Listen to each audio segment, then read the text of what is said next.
Welcome back to my channel the learning launch. So हमारी पिछली videos में हमने देखा था कि अगर हमें कंप्लीट सॉल्यूशन फाइंड आउट करना हो homogeneous linear partial differential equation का तो हम कैसे करते हैं। उसके लिए हमने देखा था कि जो हमारा कंप्लीट सॉल्यूशन होता है homogeneous linear partial differential equation का वो होता है complementary function plus particular integral.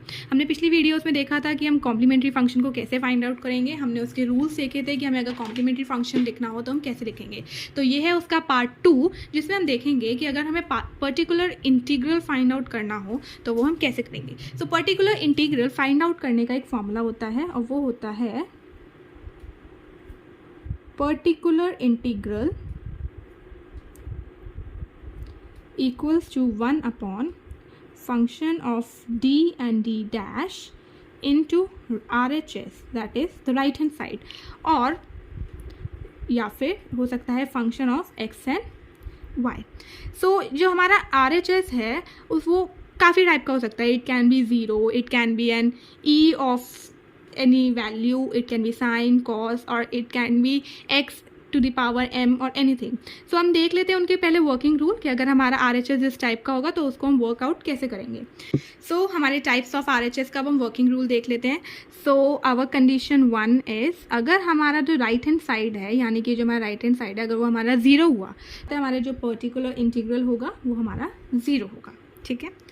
The second could be कि अगर हमारा RHS है एक्सपोनेंशियल फॉर्म में e to the power ax plus B Y तो हम पुट कर देंगे d को as a and d dash को एज b एंड हम इस इक्वेशन को सॉल्व कर लेंगे. ठीक है.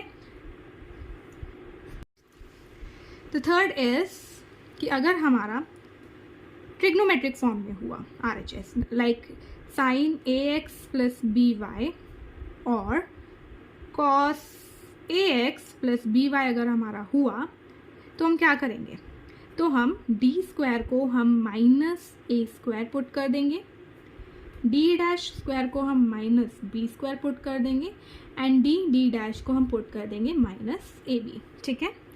फोर्थ कंडीशन कुड बी अगर हमारा right hand side X to the power m and y to the power n हुआ तो हम इसको ये जो हमारा है इसको हम ऊपर ले आएंगे. ठीक है. इन्वर्ट कर देंगे, इन्वर्जन कर देंगे इसका फंक्शन ऑफ डी डैश.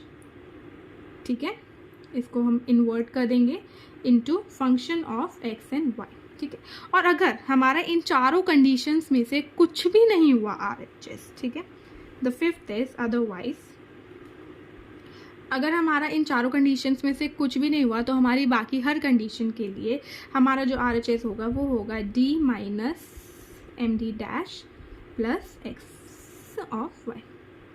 ठीक है. तो अब नेक्स्ट वीडियो में हम इस पर एक छोटा सा क्वेश्चन सॉल्व करेंगे जिससे कि आपको पता लगे कि अगर आपको कंप्लीट सॉल्यूशन निकालना है हमारे homogeneous linear partial differential equation का तो वो हम कैसे निकालेंगे. So do subscribe for the next video to solve the question on this topic.